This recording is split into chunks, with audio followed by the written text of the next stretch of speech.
On today's show, the middle of March is here. The madness is upon us in the basketball world, and we have a mailbag about the Atlanta Hawks. And at the end of the show, a brief look at the NCAA Tournament. Stay tuned for all of that and more coming up. You are Locked On Hawks, your daily Atlanta Hawks podcast. Part of the Locked On Podcast Network. Your team every day.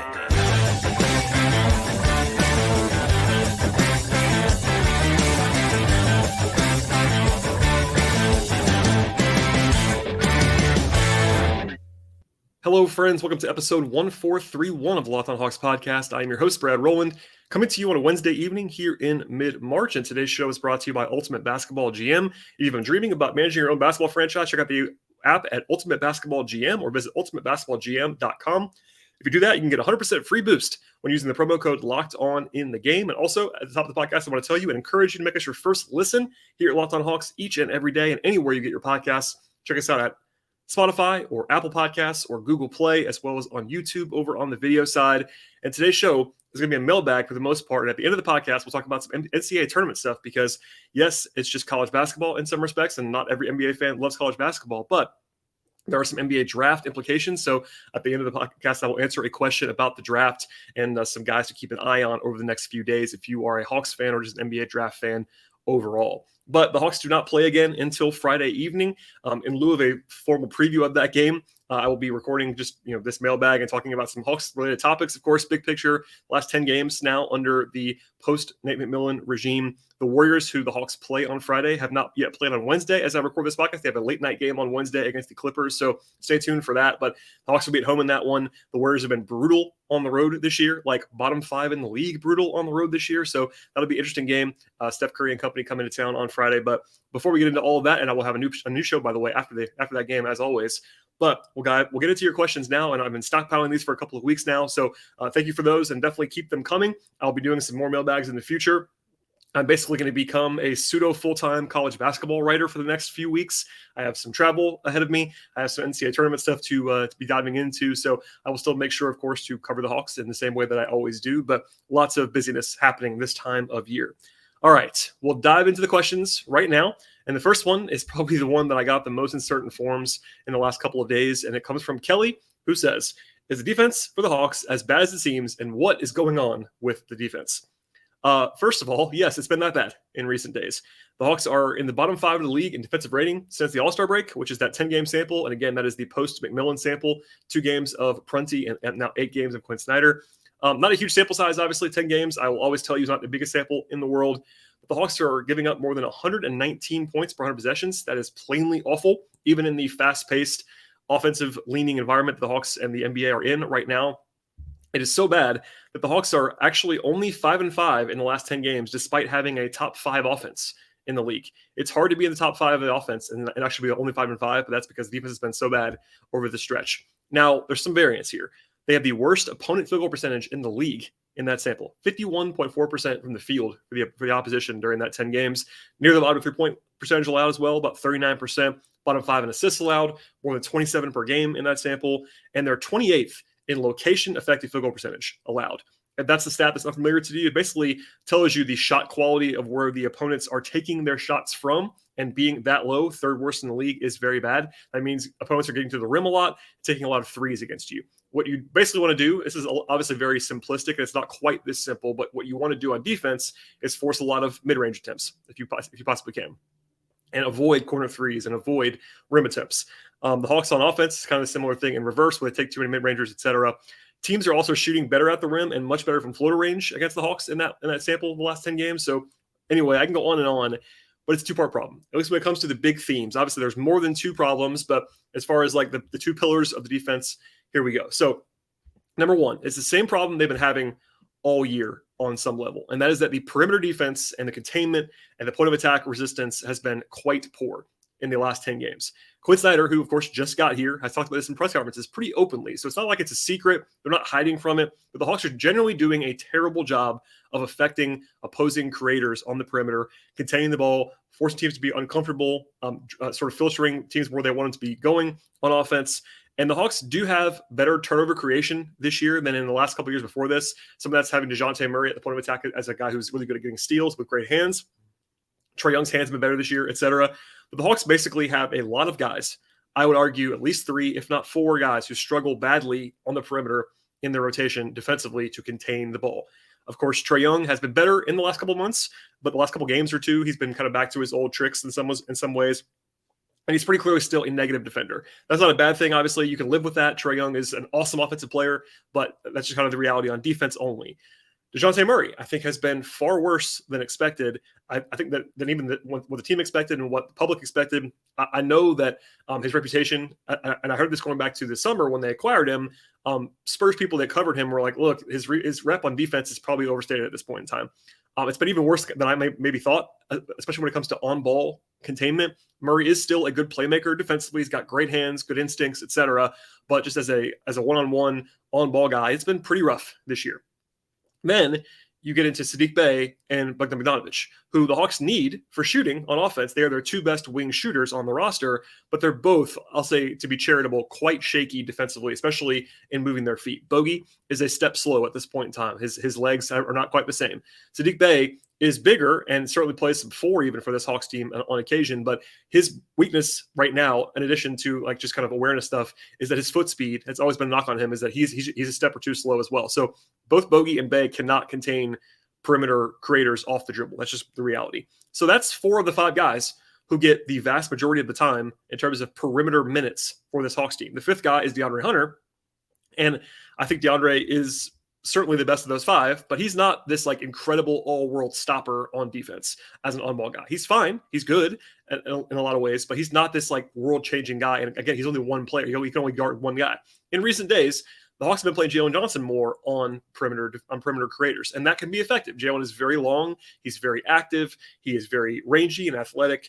But as Snyder noted, as I've said recently, but he even said it, sort of admitted it on the podium the other night, Jalen has not been doing this very long, and his communication, his screen navigation are weaknesses right now. So Jalen is still better than the other guys other than Hunter, but it's one of those things where like they have a lot of weaknesses personnel-wise, and that's really hurting them. And I think I've been saying this since probably the first week of the season.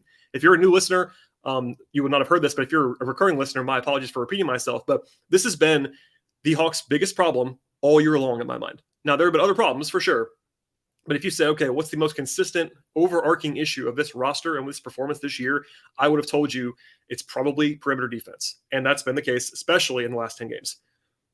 Now, from there, the number 2 pillar of this sort of breakdown defensively, that the bigs have not been as good lately either. So for a long time, the Hawks have been basically building and filtering everything toward the bigs and having them clean up all the messes around the rim.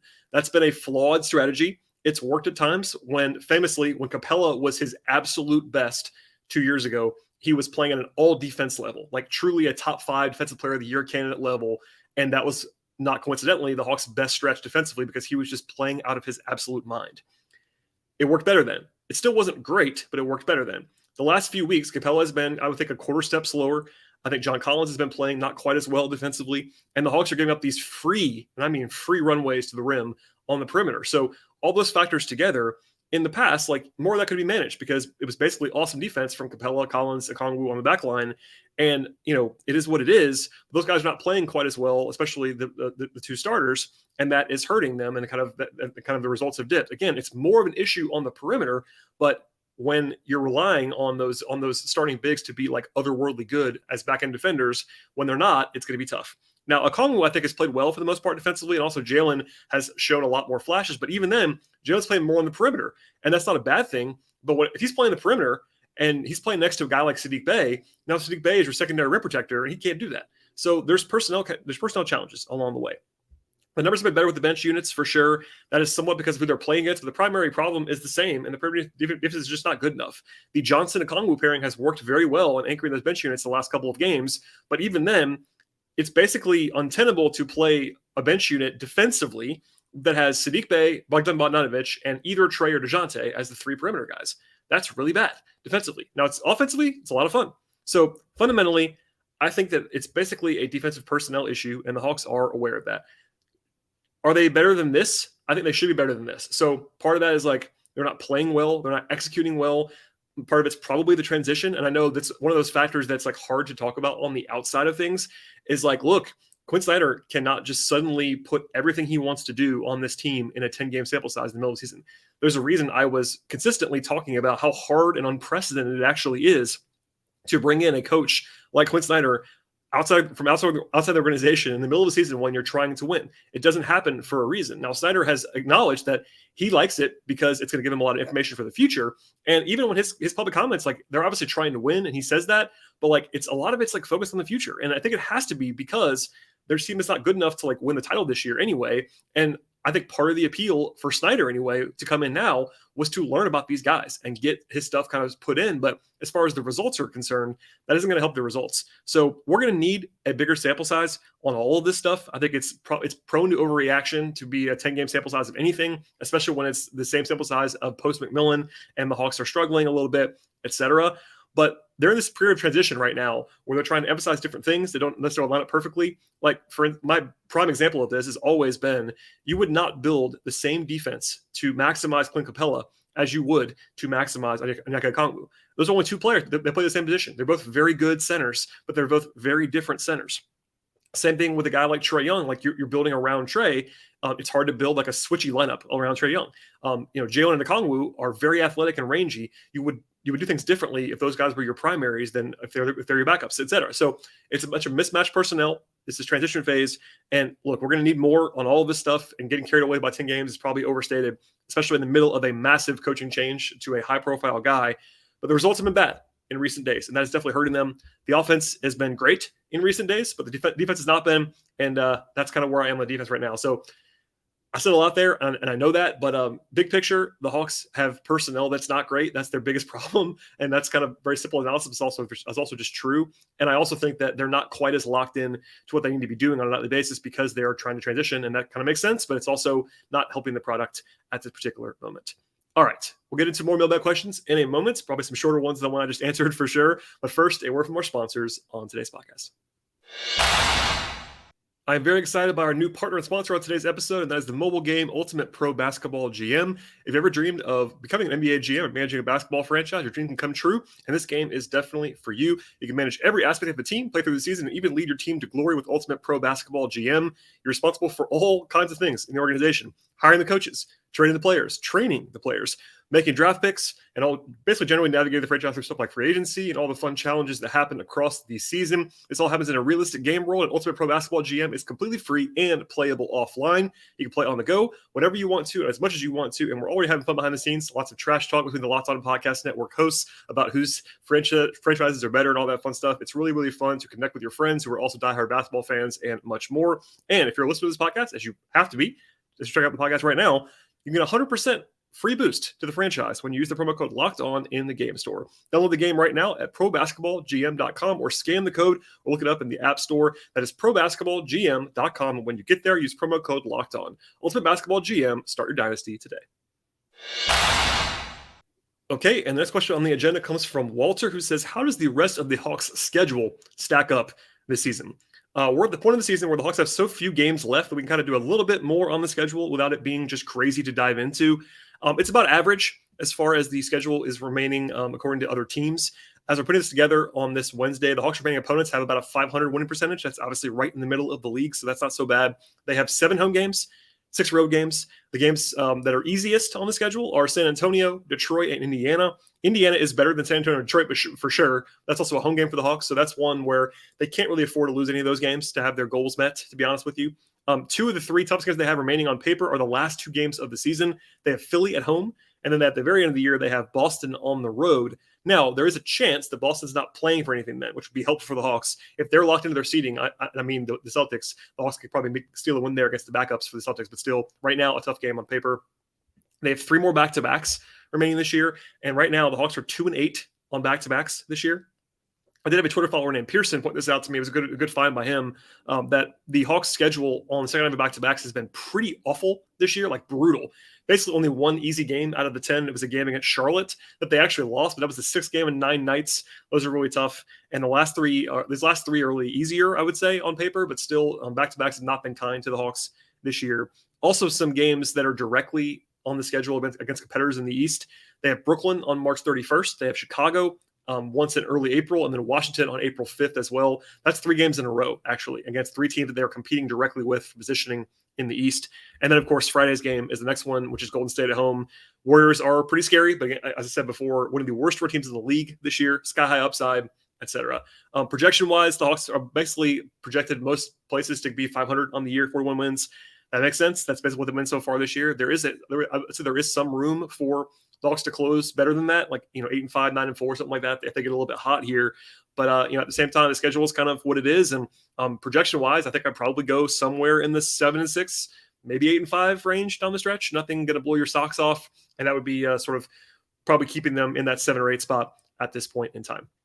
Okay, question from Bryce, who says, now that we've seen more than 65 games, do you think the Hawks need to really invest in a backup point guard for next season?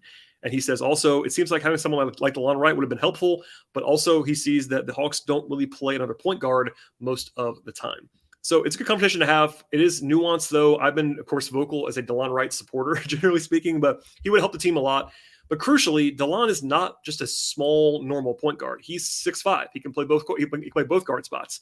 He's a great defender. He's unselfish. Doesn't need the ball. So obviously, I'm very high on DeLon, but I don't think it's necessarily about DeLon. It's kind of like the Hawks don't really need that traditional small backup point guard. They do need, in my mind, another guy who can handle the ball, run the offense a little bit, whether it's a point guard or not, and then also have some defensive heft, because we're getting into this in a second, but Bogey is kind of the third ball handler on this roster most nights. Obviously, Jalen Johnson can do that a little bit as well, but as far as like guys who are playing more minutes and are more perimeter based right now, Bogey's the third creator. That's not really where you want to be. And also, he could leave next year. So, for instance, I think Aaron Holiday was a good signing for the minimum. Like, the minimum is not a big appeal. Aaron Holiday as your fifth guard is a great signing, but I've described him as the world's shortest 3-and-D guy because he can't really run an offense. And that's fine. There's value in that. He can shoot and he can play defense, but he can't handle the ball for you. So signing someone else that is either a third point guard who can actually run the offense would be probably helpful, especially if DeJounte or Trey is out for whatever reason. And then also be a perimeter player who's not necessarily a pure one, but if you go that route, someone has to enough size to guard wings and at least take some secondary responsibilities on offense. This team has neither one of those things. They don't really have that backup point guard, and they don't really have that DeLon Wright guy, or even that hybrid wing creator. And maybe Jalen Johnson does more of that in the future. But, anyway, as a reminder, Trey and DeJounte have been really healthy this year. DeJounte's missed 5 games. Trey's missed 7 games out of almost 70. You can't bank on that every single season. It's obviously helpful, but it would have been even more glaring had they missed any time. But the Hawks need probably one more guy that can handle the ball. So it doesn't have to be DeLon Wright or anything like that.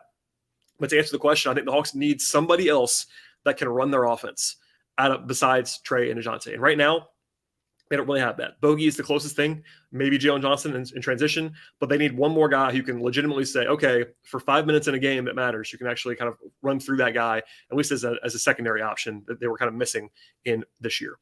Okay, Bobby Marks tweeted something about incentives that confused some people, so I'm going to kind of clarify this now. Earlier this month, Bobby Marks of ESPN tweeted that DeJounte Murray achieved an incentive bonus, and I got a lot of questions about that. So basically, DeJounte made $500,000 extra dollars for making 125 threes in a season. It was considered to be unlikely because he's never done it before. So that's kind of how contracts work without going all the way down that rabbit hole. Until you do it in an incentive, it's kind of graded as unlikely, and then he actually did it. So the Hawks were playing on this. He's been on pace for it all year long. So that was not a surprise to anyone locally as far as cap and tax stuff. Also, I said this earlier in the season a few times, but Murray and Capella both have multiple incentives in their contracts. With that said, this is the only one that is projected to be reached by either of them. Capella has 3 incentives that are out there still. He gets an extra $1 million if the Hawks make the conference finals and he plays 2,000 minutes. It's not impossible for him to get to that minute level, but it's very unlikely at this point in time. He'd have to average 35 plus minutes a game, every game the rest of the season. Not likely to happen. So I think that one's probably a cross off. Same thing for his $500,000 for a 30% defensive rebound rate at 2,000 minutes. Because again, minutes are unlikely, and he's actually below that mark defensive rebounding wise right now. By the way, he's in a top 10 of the league in defensive rebound rate for the year, and is still below that number because that is a super high number. So that's not likely to happen. And then Capella gets $500,000 as well for shooting 65% at the free throw line. That was always a tough one for him. He's never been close to that. He's having his best year at the line in about 4 seasons, but he's still well below that at this point. Murray has 2 more as well, $500K for a 58% true shooting mark. Not impossible, but he's well below that right now, and he's probably already kind of at a career high for his. I would say it's not likely. He'd have to go pretty crazy down the stretch to actually get there. And then the last one is $500,000 for Murray to make an all-defense team. Now, he actually made one in 2018, but I'd be shocked if he did this year. Now, obviously, I talked about this earlier. His reputation is still, I think, higher than his actual play. But the Hawks being a bad defensive team this year is always going to hurt everybody like that. I don't think he's going to get that reputation bump to be an all-defense guy. So long story short, the Murray three-pointer one is going to be the only one that I think anybody's going to hit. And the Hawks are still well below the tax line, so no real concerns there. They don't have to worry too much about that. But if you're wondering how the incentives work, they're the only two guys on the roster that have them, and it looks like they're going to go 1 for 6 in actually reaching them over the course of the season. Okay, one more here before we get to another break from Chris, who says, sorry if I missed it, but did you talk about Bogey's apparent plan to opt out of his contract? All right, so Mike Scotto of Hoops Hype reported that Bogey is, quote, expected to, end quote, decline his player option this summer. I would not go as far as Mike did. He's a good reporter. I'm not doubting him, but I've not heard that it's like expected. I think it's probably more likely than not. There's a feeling around the league that he's likely to hit the market if he is healthy. I want to stress that. If Bogey gets to the end of the season and is still healthy at the end of the year. That is not a given. Bogey has been limping into the offseason a couple times in the last couple of years, including this last season. So assuming health is a big factor here. But if you assume health, I think it would make sense for Bogey to hit the market. Now, he's not played at the same level this year on the whole. I think he's taken a step back defensively because of his lack of mobility. But the short version of the argument for Bogey to opt out would be that he can lock in long-term money, and that is $18 million for next year. That's a lot of money, but it's not crazy high. In fact, it's not really worth, quote unquote, the same as it was when he signed the deal. When he signed the deal, $18 million was well over 16% of the salary cap. That's a lot of money. Next year, it's going to be 13% of the salary cap. So it's just like $18 million is not what it used to be, basically. It's more than the mid-level, but not by that much. So I think it's not really like seeping in just yet, like how much inflation is going to matter on these contracts. The cap is going up very fast. People have outdated thoughts about this. Like $20 million a year used to be like a very good starter. Now it's like basically like a low-end middling starter. $25 million a year used to be a star, like basically close to the max. And now it's less than 19% of the cap. Like $25 million a year is just like pretty good starter money at this point in time. That's going to sound crazy for a while, but people kind of catch up to it, and keep that in mind for all this stuff. Anyway, Bogey's going to be 31 in August. If he's healthy, he can command a similar, like I would say, a similar deal to what he's doing now for multiple seasons. And if he can do that, it would be smart to go ahead and do that. Also, he might be looking for more playing time or a starting job, etc. He might be also in the market to sign with a contender if he wanted to get like a 4-year mid-level deal with the team that he wants to go to kind of maybe go win a championship. He's made a lot of money in his career. Also, the Hawks might be looking to, play AJ Griffin more next year. Sadiq Bey's on this roster now as well. That doesn't help Bogey in terms of role. So, Bogey is valuable to this team. I've made the point repeatedly that when the Hawks have been their best over the last 3 seasons, it's because Bogey has been good. I'm going to say it's not the only reason why, but he's been a big part of that. When they had their huge run, was his best run of his career. That's not a coincidence. He really raises their ceiling quite a bit when he has it going. But for now, I'm basically just going to lay out the cap structure with and without Bogey every time I talk about this, because it's not a given, but with the reporting, what I'm hearing, I think it's more likely than not, if he's healthy, that he declines the option, hits free agency. And the Hawks will only have a very easy way to actually replace him. So we'll get into kind of why that is in a second. I'm going to have some tax and future planning stuff coming in a moment to answer a question from Brant that is on the way. But first, before I get to that, a word from our sponsors on today's podcast. Today's show is brought to you by FanDuel Sportsbook. The best time of the year is here in college basketball, as well as the stretch run in the NBA. It is the perfect time to download FanDuel, America's #1 sportsbook. New customers get a no-sweat first bet up to $1,000 at FanDuel. It means bonus bets coming back to you if your first bet doesn't win. Download the FanDuel Sportsbook app right now. It's safe, it's secure, it's super easy to use. You can buy anything you're looking for in the sports world. That includes point spreads and totals and money lines and futures and player props. The Hawks are off until Friday, but there is wall-to-wall college basketball action, and the rest of the league is still going on right now as well. FanDuel bring the lines that you need across the board. From there, find many exclusive bets with FanDuel, and they let you combine bets together for a bigger payout with a same-game parlay. Don't miss the chance to get your no-sweat first bet up to $1,000 in bonus bets when you go to FanDuel.com/lockedon. That is FanDuel.com/lockedon. Make every moment more with FanDuel, official sportsbook partner of the NBA. Today's show is also brought to you by Built Bar, and the Built March Madness bracket is here. I am sure you have a favorite by now of Built Bars or Built Puffs, and now is the time to express that opinion and make it count. Go to BuiltMarchMadness.com to vote for your favorites right now. And my personal favorite, of course, is Cookies and Cream. That's the one that I'll be voting for in this particular instance. But if you want to support the podcast, vote for whichever flavor that you might enjoy. And of course, that could include Cookies and Cream because it's definitely the best flavor in my opinion. But when you also vote for your favorite bar or puff, you'll be entered into a drawing where 50 lucky listeners of Locked On Podcast Network will get a free box of Built Bars. Not only that, but one fan will get a 12-month subscription to Built to have their bars or puffs delivered monthly straight to their door. If you haven't tried Built Bar yet, it's time to stop waiting. Go ahead and do that right now. They taste fantastic. You won't even know that they're good for you, but just by the taste, that they're that good. Every bar is also high in protein, low in sugar, and also covered in 100% real chocolate. Go to BuiltMarchMadness.com right now to vote for your favorite bar or puff and pick up a box while you're there. You can vote every day in March, so hop in now and support your pick at BuiltMarchMadness.com. All right, we're going to end the show with some NCAA Tournament NBA draft talk. But first, a question from Brant who says, I'm confused about the roster for next year. You have said the Hawks won't be in the luxury tax, but they didn't trade anyone. And I think you said that would put them over the tax for next year. Maybe I'm wrong, but I don't really get that, how they could be under the tax now, but over next year without making a big move. So I want to be clear. I said the Hawks will not be in the luxury tax this season. That's been the case for the entire time. I've been preaching that since the summer. They won't be. That does surprise people. It does not surprise me. They cut Herter. They traded Herter to cut money. They did the Rockets deal to cut money to get under the tax while also getting Bay, which is look like a pretty good move to get Saddiq Bey. They cut money in the Harkless trade. They didn't make the line right, a competitive offer because of tax avoidance. The Hawks were clearly, no matter what Tony Ressler says, getting under the tax this year. Now, the Hawks have a lot more salary on the books for next year than this year because DeAndre Hunter more than doubles his salary. This year, he's on the final year of a rookie contract, but if you remember, he signed a lucrative extension. So he's making like 9 point something this year, up to over $21 million for next year. Also, guys like Trey and Capella and Collins get raises between their contracts as well. So the Hawks have roughly 9 guys guaranteed for next year for $145 million or so on a projected $162 million tax line. So that does include Saddiq Bey. It does not include Garrison Matthews or Bruno Fernando or Vit Krejci or Tyrese Martin. All of them have non-guaranteed contracts. Also, by the way, part of the appeal of Matthews and Fernando in that trade was that they have those team-friendly deals, but you have to cut them to actually get down to that number that I just gave you. So also that $145 million number of not for 9 guys has nothing for the first-round pick the Hawks have this year, which costs money, or any cap holds.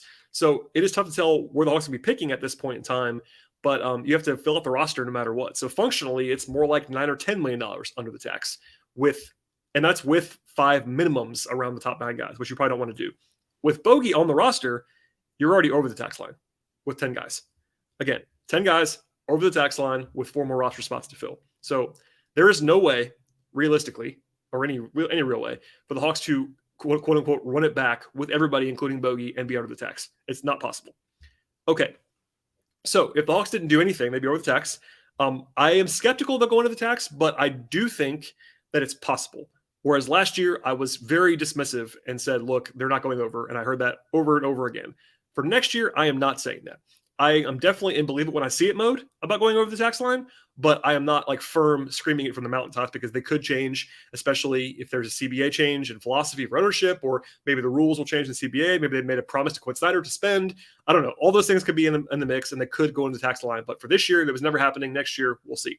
But to bring it all back, the Hawks have to cut considerable salary to get under the tax if Bogey opts in. And again, I think he's probably going to opt out. Probably, not definitely, probably. But that would be, and they'd be right up against it already with Bogey off the roster. I'll save some of this stuff for later, but the natural guys to trade would, of course, be the 3 expensive veterans, Bogdanovic, if he's still there, Capella, and Collins. They've floated the Collins trades for a while. Bogey's been at least on the market-ish the last couple of years, and I think because of the Okongwu emergence and kind of the decision to making there, it shouldn't surprise anyone if any of those 3 guys, or maybe more than one of those 3 guys, is not here next year. So we'll get into all that later on, but that's kind of the rough estimate. And Bogey's decision will impact the Hawks. And by the way, the Hawks have nothing to do with that. It's his own decision. It's a player option. They can't impact either way. And also, as a quick reminder, they could, if they wanted to, if Bogey opted out, they could still sign him again to a longer-term contract. I'm not sure they're going to do that with AJ still there and sort of taking a step forward, et cetera. But that's also a possibility along the way. All right, last thing on the show is going to be a question from Ant that I will use to frame this up. He says, I almost missed the days when the Hawks were so bad. You talked about the draft all the time during the season. I need you to tell me who to watch in March Madness this week. So anything you have would be good. I do appreciate the question for sure. If you've been listening to the podcast for a long time, you will certainly remember that I covered the rebuild extensively. And by the time we got to March or April, the games didn't matter for the Hawks anymore. Obviously, you were still doing evaluation, but they were out of the playoffs. They were, doing ping pong balls, all that stuff. And I covered all the way through that whole run. So this time around, in the last few years, when they've been good, it doesn't really make a lot of sense to do a lot of draft stuff during the season. I did do a 2-part episode with Brian Schroeder, my friend who covers the draft very well, back in January, and we'll have a lot more draft stuff once the Hawks are done playing this year. But since it's the NCAA tournament this week, I am going to go through a few things by region, just talk about some guys to keep an eye on. This is not going to be a deep dive. I'm not going to give you all my opinions, just kind of an overview for people that are not dialed into the draft stuff right now. And the big real theme for me about this class, the top guys are not playing in college. Victor Wembanyama, of course, Scoot Henderson are, for me, the top two. They're not playing in college. The Thompson twins are 2 more guys in the top 10. They're overtime elite. Julian Knight, of course, has a couple more potential first-round guys in addition to Scoot. Ryan Rupert is a first-round pick in the NBL. There are some guys also that are playing in college. They're not going to be in the tournament. They're either hurt or on bad teams. Cam Whitmore of Villanova is a lottery pick, not in the tournament. Bryce Sensabaugh on Ohio State, not in the tournament. Taylor Hendricks, UCF, not in the tournament. Gigi Jackson, first-round pick potentially at South Carolina. They were awful this year. Jed Howard and Kobe Buffkin for my Michigan Wolverines, first-round picks in my mind, not going to be in the tournament. So that's 13 or 14 guys I just named that are potential or maybe even probable first-round picks that are not going to be playing in the tournament. So that's kind of a little bit of a damper on this particular week. But I love college basketball still, and there are plenty of guys to watch. So we'll go region by region here quickly. In the South region, Alabama is the number 1 seed, number 1 overall seed. And, of course, Brandon Miller is the headliner of this particular draft class in this NCAA tournament. Consensus top 3 or 4 pick in the draft. There's actually been a lot of talk about him versus Scoot Henderson. I still lean Scoot there, but it's not like totally insane. Miller's a good prospect, obviously.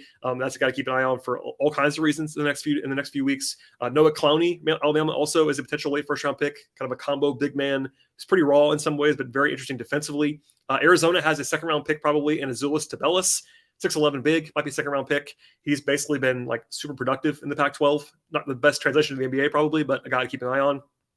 Baylor has a couple guys. Keontae George is a potential lottery pick, and I think Adam Flagler is a potential second-round pick.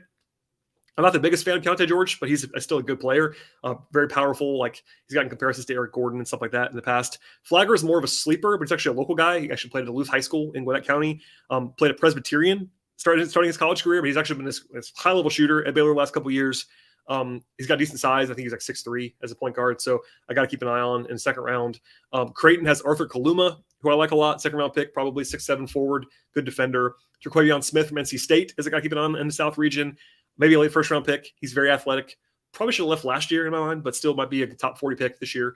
And then Kobe Brown in Missouri is a guy that I think will be a second-round pick potentially as well. In the East region, Purdue is the number 1 seed. Zach Edey is the National Player of the Year for me in college basketball. He is a 7'4" behemoth. He's an awesome college player, and I don't think he's going to be able to play a lot in the NBA. He's just too lumbering. But he could be a second-round pick and could be a useful guy, like maybe Boban style in the league. Obviously, that's a pretty natural comparison, but he's a good player. It's just that he's limited for the modern NBA. Tennessee has Julian Phillips, is a 6'8" that's kind of like a do-it-all kind of guy. No great tools, but still 6'8" defensively. Like should be a first-round pick probably in my mind. Casey Wallace from Kentucky, I like a lot. He's a firm lottery pick for me. It's a 6'4" kind of combo guard type. Great defender, solid shooter, more of a role player, but honestly would kind of fill that role we talked about earlier that the Hawks don't have in the absence of DeLon Wright. So if he were to fall too far and land with the Hawks in the middle of the first round, I would sign up for that.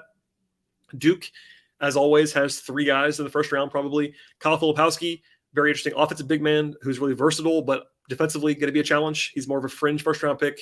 Dariq Whitehead, 6'6" wing, can shoot it, has great pedigree as a scorer, hasn't had a great year, was banged up some, but a guy that could rise again. And then Derek Lively was a huge recruit for them, 7-foot center, definitely more of a rim runner. Defensively, he's been very good lately. He started really a lot early. He was kind of like off the radar entirely, but obviously could be a first-round pick that rises up the boards pretty quickly. Bryce Hopkins of Providence actually played at Kentucky and then transferred to Providence. He's actually going to face Kentucky in the first round. That'll be fun. And then Marquette has a couple guys as well. The Midwest region, number 1 seed is Houston, who I love, by the way, as a college basketball team. Just fantastic. Anyway, Jarris Walker is a top 10 pick, 6'8", monster forward, does everything well in defense, and has some intriguing offensive skills. My pal Brian Schroeder has compared him to Paul Millsap, which is, of course, a Hawks-based comparison, but that tells you why I love Jarace Walker. Not really in the Hawks range, should be gone by then, but definitely a guy that would be awesome if he fell that far. Marcus Sasser, also on Houston's roster, got hurt in the AAC tournament, might be sidelined or limited early in the tournament, but a top 30 or 40 guy for me. Older guard, but is really, really good. Indiana has a guy that I like for the Hawks in Jalen Hood-Schifino. 6'6", not going to be a star, but like a 6'6", combo guard wing type guy who can handle it and pass and defend and play hard. Like him a lot. And then Trey Jackson-Davis is like 23 years old, but he's a National Player of the Year type of player in college. Awesome guy. More of a long-term fringe pro NBA player, I think, but still could be useful. Colby Jones of Xavier is a 6'6" wing. That'd be very interesting. Good slasher, good passer, decent defender. More of a 2 probably, but still a first-round guy for me. Iowa has Chris Murray, who's the brother of Keegan Murray, a top 20 pick for me. Really polished, productive offensive player. Should be pretty solid enough on defense. Not terribly exciting, but certainly would be on the Hawks' radar for me. If the Hawks are picking in that 15 to 18 range, he would be definitely on the list for me. Texas has Dylan Mitchell, who's like kind of off the radar for them on the college side, but he was a big-time high school prospect. More of a project for sure. Not a huge factor with Texas, despite all the tools he has. Drake is a sleeper pick for many in the actual tournament. Tucker DeVries is the coach's son. He would have been a much bigger recruit than going to Drake, but he's, again, the coach's son. That's why he went there. 6'7" wing, really skilled, plays a little bit of 4, maybe a little bit 5, small ball 5 for them, but a draftable pick for sure. Miami and Penn State have these interesting guards. Isaiah Wong from Miami was the ACC Player of the Year this year, shooting it well, more of a second-round pick for sure. Jalen Pickett from Penn State is like 24, old man game. I buy it though. I think he's actually an NBA player, probably more of a bench guard in the NBA, but could definitely score in a crafty kind of way. And then the last region, to wrap it all up here quickly, is the West. So I'm actually going to be covering the West in person, so that'll be fun. Anyway, and then the Houston Final Four is after that. Kansas is the number 1 seed. This is a loaded region. It's the best region by far as like KenPom teams and all that stuff. Kansas has 3 guys. One of them is a lottery pick, probably in Grady Dick. 6'8", great shooter, good feel on defense. On offense. Defensively, he was really bad early and has gotten better. He's very long. He's really skinny, pretty weak, but a guy who I think should be a really good offensive player in the league. Kevin McCullough, great defender. Team should be looking at him in the second round. Jalen Wilson, very productive, will be drafted. Not a huge prospect though. And then a pretty insane 8-9 matchup of prospects. Arkansas is the 8 seed, and they have 2 top 15 picks. Plus another guy, Ricky Council, that could be. Also, Trevon Brazile is hurt, but he's also draftable. They have 4 guys, probably like top 40 probably or so. Nick Smith was a huge recruit, was out for a lot of the season, but is a big-time shot creator, likely a ladder pick. Anthony Black, I like a lot. 6'7", guard, wing type, can do everything, defend, pass. Not a great shooter, not a great athlete. That's kind of limited stuff there, but has good enough size to be okay with all that. Council is more of a top 40 guy, but a great athlete. Could be interesting in terms of a project kind of guy. Terrence Shannon from Illinois has been around forever. I kind of like him as a 3-and-D prospect. Coleman Hawkins maybe is a late second-round pick at 6'9", 6'10" in the front court.